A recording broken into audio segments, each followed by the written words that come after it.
नमस्कार बच्चों। आज जिस सेशन को मैं लेकर के आया हूँ, ये सेशन सभी बच्चों के लिए बहुत इम्पोर्टेंट है। वे जो तैयारी कर रहे हैं, वे जो तैयारी करना चाहते हैं और वे जो तैयारी कर चुके हैं। ये तीनों के लिए इम्पोर्टेंट है क्योंकि तीनों में ये डाउट बना रहता है। तो आखिर इस सेशन में हम क्या महत्वपूर्ण बात करेंगे, जिसके लिए मैंने कहा कि ये सेशन बहुत इंपॉर्टेंट है तीनों के लिए। हमें पता चलना चाहिए कि हम जब तैयारी कर रहे हैं, तैयारी के दौरान हमें पता होना चाहिए कि सर वो कौन से टॉपिक हैं या सब्जेक्ट हैं जो हमें केवल और केवल प्री के हिसाब से पढ़ना होगा, प्रीलिम्स के हिसाब से पढ़ना होगा। वो कौन से सब्जेक्ट हैं सर जो हमें प्री और मेंस दोनों को दिमाग में रखकर पढ़ना होगा, दोनों को उसके हिसाब से ही पढ़ना होगा। और वे कौन से सब्जेक्ट हैं जिसको केवल और केवल मेंस के लिहाज से ही पढ़ना होगा, एक ये पता होना चाहिए। दूसरा, सर एक बड़ा कंफ्यूजन हमें क्रिएट करता है और वो है करंट अफेयर। करंट अफेयर तो सर हमें पता होना चाहिए कि कौन सा सब्जेक्ट बिना करंट अफेयर के होता है, स्टैटिक, यानी बिना करंट अफेयर के। बिना करंट अफेयर मतलब सीए लिख सकता हूं। और कौन सा सब्जेक्ट होता है जिसमें करंट अफेयर की भूमिका होती है बहुत बड़ी, जिसको हम डायनेमिक भी बोल सकते हैं, डायनेमिक सब्जेक्ट है ये। और देख लीजिए, समझ में आ रहा होगा आपको कि अधिकांशतः जो तैयारी कर रहे हैं, जो तैयारी करना चाहते हैं, जो तैयारी कर चुके हैं, उनमें भी ये कंफ्यूजन बना होता है। क्या कि सर प्रीलिम्स का कौन सा सब्जेक्ट है जो केवल प्रीलिम्स में पढ़ना है, सर मेंस के कौन से सब्जेक्ट है जो केवल मेंस में पढ़ना है, जिसका प्रीलिम्स में योगदान नहीं है, सर वो कौन से सब्जेक्ट है जहां प्री मेंस दोनों को पढ़ना है के हिसाब से। और सर करंट अफेयर की बात करें तो किन सब्जेक्ट को बिना करंट अफेयर और किस सब्जेक्ट में करंट अफेयर बहुत जरूरी है, कौन सब्जेक्ट डायनेमिक है। तो इनका उत्तर मैं आप लोगों को दे रहा हूं, ध्यान से इस वीडियो को देखिए। छोटा वीडियो है लेकिन आपके बहुत काम का है ये। अगर मैं बात करता हूं केवल प्रीलिम्स के हिसाब से, अगर प्रीलिम्स के हिसाब से बात करें, ठीक है, और दिमाग में बैठाओ, याद रखना चाहिए, ये चीजें याद रहना चाहिए। तो प्रीलिम्स के हिसाब से आपके लिए कौन कौन सा सब्जेक्ट है, जैसे पहला है एंशिएंट हिस्ट्री, प्राचीन इतिहास, ठीक है, प्राचीन इतिहास। फिर मेडिवल हिस्ट्री, मेडिवल हिस्ट्री, मध्यकालीन इतिहास, मध्यकालीन इतिहास, प्राचीन इतिहास, मध्यकालीन इतिहास, जनरल साइंस। यहां मैं साइंस एंड टेक्नोलॉजी की बात नहीं कर रहा हूं, जनरल साइंस की बात कर रहा हूं। जनरल साइंस जहां पर बायोलॉजी, फिजिक्स, केमिस्ट्री, आपको ये थोड़ा देखना है, तो वो जनरल साइंस की मैं यहां बात कर रहा हूं। फिर जहां मैपिंग की बात कर रहा हूं, mapping, this is also very important कि मैपिंग को समझिए कि ये केवल प्रीलिम्स के हिसाब से पढ़ना है। फिर सी सेट, जहां आपको मैथ्स पढ़ना है, रीजनिंग पढ़ना है, रीजनिंग पढ़ना है, कॉम्प्रिहेंशन पढ़ना है, ये सब जो है, ये पूरा का पूरा टॉपिक आप ध्यान रखिए, ये आपको प्रीलिम्स के हिसाब से ही पढ़ना है, जिसकी मेंस में भूमिका ना के बराबर है, ना के बराबर है। कुछ लोग बोलेंगे नहीं सर आप गलत बता रहे हैं, art and culture, sir art and culture आता है सर, एंशिएंट की भूमिका मेंस में भी होती है, लेकिन वहां पर ध्यान रखना, ध्यान से क्वेश्चन देखो तो आर्ट एंड कल्चर की भूमिका ज्यादा है, ठीक है ना, ज्यादा होती है। तो ये दिमाग में बैठाओ अपने प्रीलिम्स के लिए। डन। अब अगर हम बात करते हैं, ये याद रखना, ये जो मैं बात कर रहा हूं ओनली प्रीलिम्स, ओनली प्रीलिम्स की बात कर रहा हूं, ठीक है। लेकिन अगर मैं बात कर रहा हूं ओनली मेंस, जहां पर आपको केवल और केवल मेंस के लिहाज से पढ़ना है, मेंस के लिहाज से आपको केवल वो टॉपिक तैयार करना है, तो क्या है, जैसे वर्ल्ड हिस्ट्री, विश्व इतिहास आप पढ़ेंगे, विश्व इतिहास। जैसे आप भारतीय समाज, जैसे आप सामाजिक न्याय, जैसे अंतरराष्ट्रीय संबंध।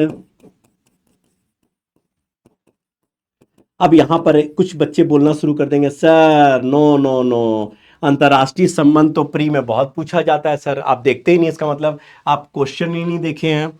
तो बच्चों यहां भी ध्यान रखना, अंतर्राष्ट्रीय संबंध में कुछ अंतर्राष्ट्रीय संगठन की बात की जाती है, अंतर्राष्ट्रीय संगठन की बात की जाती है, और ये अंतर्राष्ट्रीय संगठन आपके प्री के लिए इंपॉर्टेंट होता है। अदरवाइज अंतर्राष्ट्रीय संबंध आपका मेंस में ही मुख्य रूप से भूमिका निभाता है। डन। फिर अगर बात करते हैं, अच्छा यहां पर प्री में एक चीज और दिमाग में रखना, एक चीज और आपको दिमाग में, अच्छा वो हम लोग बात कर लेते हैं, बाद में बात कर लेंगे प्री मेंस में अंतर्राष्ट्रीय संबंध, ठीक है। फिर अंतर्राष्ट्रीय संबंध के बाद में आपको भूगोल में ध्यान रखना है मेंस में।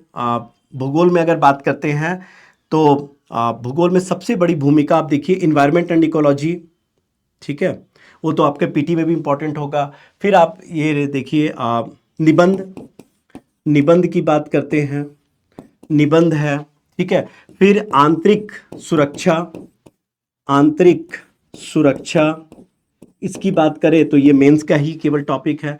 फिर आपदा प्रबंधन ये सब पेपर 3 में आपको देखने को मिलेगा। आपदा प्रबंधन ये भी पूरी तरह से मेंस में बात करते हैं। फिर इसके अलावा मेंस में और क्या क्या टॉपिक है, जैसे और एक टॉपिक है वैकल्पिक विषय, ऑप्शनल अगर बात करते हैं, ऑप्शनल जो है वैकल्पिक विषय ये पूरा का पूरा मेंस है। फिर आप देखिए कंपल्सरी अगर आप बात करें, इसको थोड़ा सा और छोटा कर दे रहे हैं तो आपको समझ में आएगा। कंपल्सरी अगर बात करते कंपल्सरी पेपर, तो उसमें आप कंपल्सरी पेपर में आप एक लैंग्वेज पेपर देखेंगे, लैंग्वेज पेपर, और एक इंग्लिश देखेंगे। इंग्लिश ये दोनों आपका किस में आता है, ये पूरी तरह से मेंस का टॉपिक है। और एक सबसे इंपॉर्टेंट रह गया वो है एथिक्स पेपर। तो ये पूरा का पूरा याद रखिएगा, ये पूरा का पूरा आपको केवल और केवल मेंस के हिसाब से ही पढ़ना है, ठीक है। ये आपको प्री के हिसाब से पढ़ना है, ये आपको क्या पढ़ना है, मेंस के हिसाब से पढ़ना है। अब कुछ ऐसे सब्जेक्ट हैं दोनों में मिला करके, कुछ ऐसे सब्जेक्ट भी हैं जो आपको प्री और मेंस दोनों में काम आते हैं, दोनों के हिसाब से आपको मिला करके पढ़ना है, प्री और मेंस दोनों के हिसाब से आपको तैयार करना है। तो सर ऐसे सब्जेक्ट कौन है, तो ऐसे सब्जेक्ट की बात करते हैं जैसे इंडियन पॉलिटी भारतीय राज्य व्यवस्था, तो आप पॉलिटी को प्री और मेंस दोनों के हिसाब से पढ़ेंगे। इंडियन इकोनॉमी भारतीय अर्थव्यवस्था आप प्री मेंस दोनों के हिसाब से पढ़ेंगे। Environment and ecology and environment या एनवायरमेंट एंड इकोलॉजी, पर्यावरण पारिस्थितिकी, आप इसको प्री मेंस दोनों के हिसाब से पढ़ेंगे। फिर साइंस एंड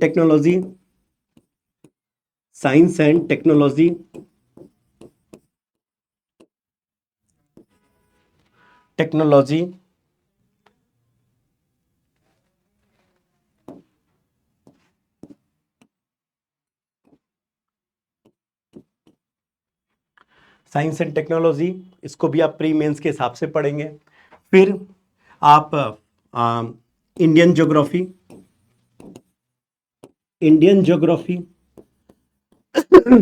इसको प्री मेंस के हिसाब से पढ़ेंगे। फिर फिजिकल ज्योग्राफी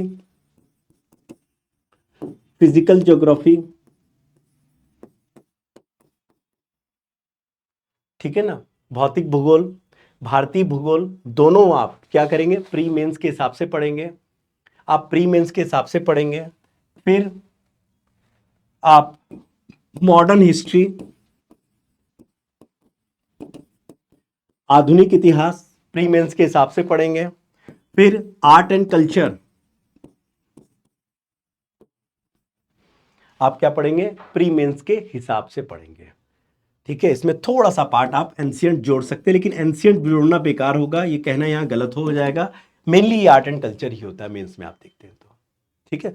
तो ये बहुत इंपॉर्टेंट है कि आपको पता होना चाहिए। मैं फिर से बोल रहा हूं, अगर आप प्री के टॉपिक देखेंगे, केवल प्री के, तो C SAT, ancient history, medieval history, general science और मैपिंग, केवल प्री में, प्रीलिम्स के लिए।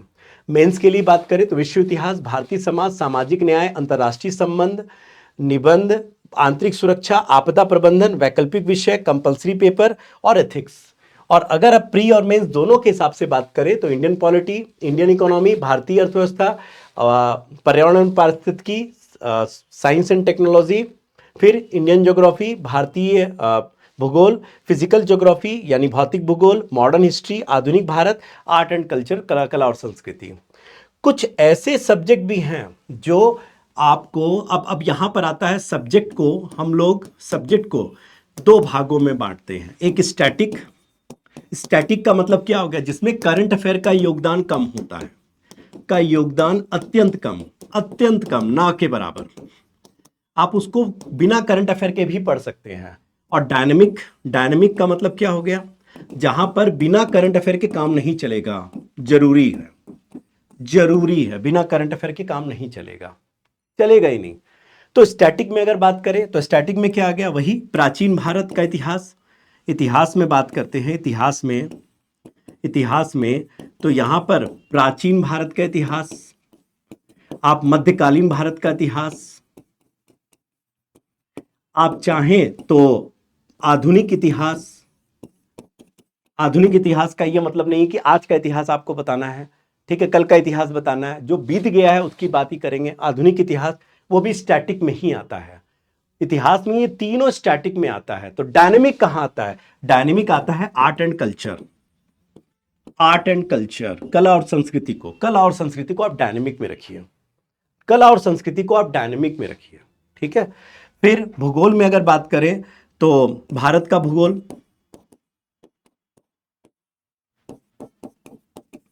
फिर भौतिक भूगोल, इसको आप स्टैटिक में रखिए, लेकिन अगर बात करते हैं मैपिंग की बात करते हैं तो कहीं ना कहीं इसको करंट अफेयर से जोड़कर पढ़ना चाहिए। जो करंट में मुद्दे चल रहे हैं उसी से आपको ध्यान में रखना चाहिए, और मैपिंग के साथ साथ आपको इसमें भारत का भूगोल को थोड़ा सा जोड़कर रखिए।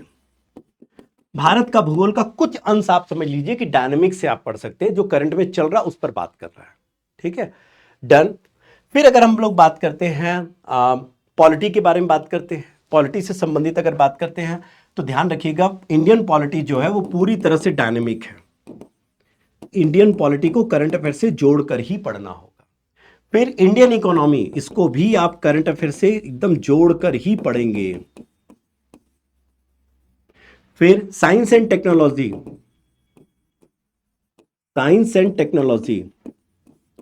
इसको आप करंट अफेयर से जोड़कर पढ़ेंगे, ये पूरी तरह डायनामिक सब्जेक्ट है, पूरी तरह डायनामिक है। फिर IR, इंटरनेशनल रिलेशन, इसको भी आप करंट अफेयर से जोड़कर ही पढ़ेंगे, बिना करंट अफेयर का आपका काम नहीं चलेगा, इसमें नहीं चलेगा बिल्कुल एकदम काम, ठीक है ना। फिर इसके साथ साथ आप इकोनॉमिक्स ले लिए, भूगोल ले लिए, अगर आप बात कर रहे हैं जनरल साइंस, अगर बात कर रहे हैं सामान्य विज्ञान, ये पूरी तरह स्टैटिक है, आप इसको स्टैटिक पार्ट में रख सकते हैं, सामान्य विज्ञान पूरी तरह स्टैटिक पार्ट में रख सकते हैं।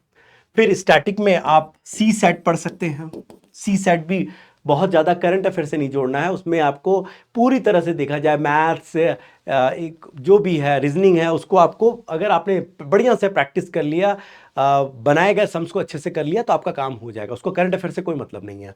करंट अफेयर डायनेमिक में एक और चीज है, वो है खुद करंट अफेयर ही है, खुद करंट अफेयर है। और याद रखिएगा प्री और मेंस में भी अगर बात करें तो यहां भी करंट अफेयर इंपॉर्टेंट बन जाता है, यहां भी करंट अफेयर टॉपिक अपने आप में इंपॉर्टेंट हो जाता है, जो प्री और मेंस दोनों के लिए इंपॉर्टेंट है, ठीक है ना। तो ये वो है टॉपिक, इतना टॉपिक कम से कम इस बातों को अपने दिमाग में बैठाइए, तो आपके लिए वो कंफ्यूजन दूर हो जाएगा कि मुझे कहाँ क्या पढ़ना है क्या नहीं पढ़ना है, ठीक है। ये इस कंफ्यूजन ये दूर कर सकता है वीडियो। बाकी और वीडियो मैं बनाता रहूंगा आपके डिमांड में। Thank you so much, all the best, bye bye, अपना ध्यान रखिए।